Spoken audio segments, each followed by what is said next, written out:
नमस्कार मैत्रिणींनो, मी स्वाती पोपळेकर. तर आज मी तुम्हाला फूड अँड हेल्थ हा जो चॅप्टर आहे त्या चॅप्टरमधला जो दुसरा टॉपिक आहे त्याबद्दल एक्सप्लेन करून सांगणार आहे. तर types of nutrients present in the food. तर जे आपण अन्न खातो तर त्याच्यामध्ये कुठले कुठले न्यूट्रिएंट्स असतात, म्हणजे चांगले घटक असतात की जे आपल्या बॉडीला आवश्यक असतात. तर त्याबद्दल मी तुम्हाला ट्रान्सलेट करून सांगणार आहे. तर carbohydrates. Food such as rice, wheat, bread, sugar and potatoes and bananas are rich in carbohydrates. तर आपण जे पोटॅटोज त्याच्यानंतर काही फ्रूट्स वगैरे जे खातो त्याच्यामध्ये सुद्धा कार्बोहायड्रेट्स प्रेझेंट असते.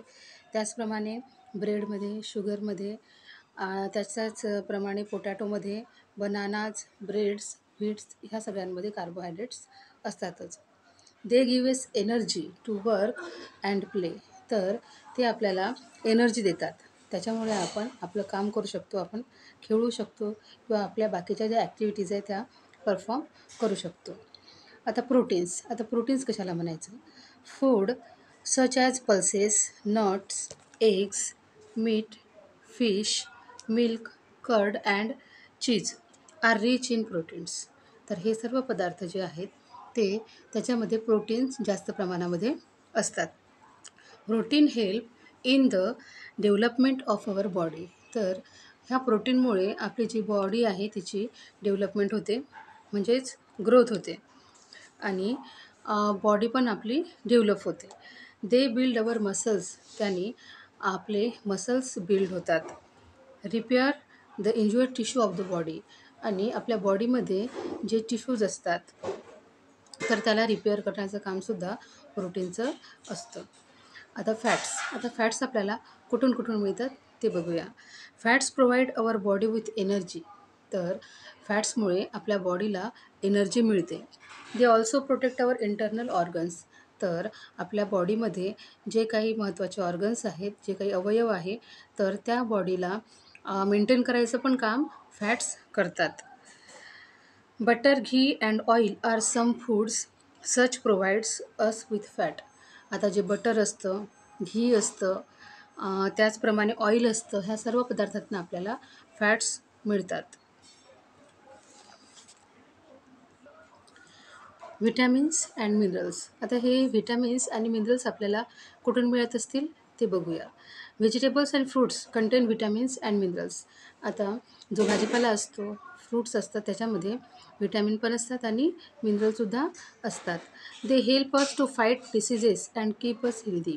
ह्या व्हिटॅमिन आणि मिनरलमुळे आपली प्रतिकारक शक्ती वाढते आणि आपण आपली बॉडी हेल्दी ठेवू शकतो. All nutrients have to be eaten in the right proportion for us to stay healthy and active. आता हे जे सगळे न्यूट्रिएंट्स आहेत ते आपण योग्य प्रमाणात घेतले पाहिजेत, जेणेकरून आपली जी बॉडी आहे ती व्यवस्थित कार्यरत राहू शकेल किंवा तिचं जे फंक्शनिंग आहे ते चांगल्या प्रकारे चालू शकेल. आता आपण बघणार आहोत बॅलन्स डाईट. आता बॅलन्स डाईट म्हणजे काय असतं? तर a balance diet is a diet that content all of the nutrients in adequate manners amount required for good health. तर जे अन्नपदार्थ असतात ते आपल्या ज्या बॉडीला आहे ते पुरेशा प्रमाणात गरजेचे असतात आणि त्याच्यामुळेच अशा प्रकारची डाएट आपण खातो त्या डाएटला आपण बॅलन्स डाएट असं म्हणतो. Drinking adequate water. पुरेसं पाणी पिलं पाहिजे. And eating fresh fruits. नेहमीच चांगले आणि ताजे फळं खाल्ले पाहिजेत. Which help the body in digestion. त्याच्यामुळे काय होते की बॉडीला डायजेशनमध्ये मदत मिळते. Are also important parts of the balance diet. तर जी आपण बॅलन्स डाईट घेतो त्याच्यामध्ये फळं आले पाहिजे, त्याचप्रमाणे सी फूड पण आलं पाहिजे, त्यानंतर आपण ड्रायफ्रूट्स वगैरे पण घेतले पाहिजेत किंवा एग, फिश, मीट हे जे सगळे पदार्थ आहे तर ते योग्य प्रमाणात जर आपण घेतले तर त्या प्रकारच्या डाएटला आपण बॅलन्स डाएट असं म्हणू शकतो, जेणेकरून आपल्या बॉडीला योग्य प्रमाणात ते न्यूट्रिएंट्स मिळतील आणि आपल्या बॉडीचं जे काम आहे आपली बॉडी काम नीट करू शकेल. Water is the most important substance on the planet अर्थ. बरोबरच आहे, कारण की पाण्याची आवश्यकता आपल्या सगळ्यांना असते. तर बहुतेक म्हणजे सगळ्याच ऑर्गॅनिझम्सला पाण्याची आवश्यकता असतेच आणि त्याच्यामुळे पाणी जर आपल्या शरीरात योग्य प्रमाणात गेलं तर आपल्या बॉडीला त्याचा फायदाच होतो. Beside food, we must also drink plenty of water every day to keep ourselves healthy. तर आपण भरपूर प्रमाणात पाणी पिलं पाहिजे जेणेकरून आपल्या बॉडीमध्ये जे टॉक्सिक एलिमेंट्स असतात तर ते बाहेर निघून जायला मदत होते आणि आपली बॉडी फ्रेश फील करते आणि त्याच्यामुळे आपल्याला चांगलं वाटायला लागतं. Water helps the body to digest food. आता हे जे फूड आहे आपण जे खातो त्याला डायजेस्ट करण्यामध्ये पाण्याचा महत्त्वाचा सहभाग असतो. It also help to transport the digested food to different parts of the body.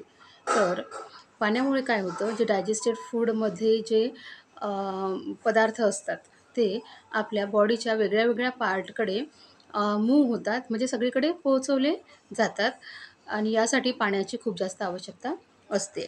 Our body loses water in the form of sweat. तर घामाच्या स्वरूपात आपल्या बॉडीमधनं पाणी बाहेर पडतं. And urine we need to replace it by drinking plenty of water. तर त्याच्यामुळे आपल्याला पाणी वारंवार पिण्याची आवश्यकता असते जेणेकरून आपली जी बॉडी आहे ती हायड्रेटेड राहिली पाहिजे.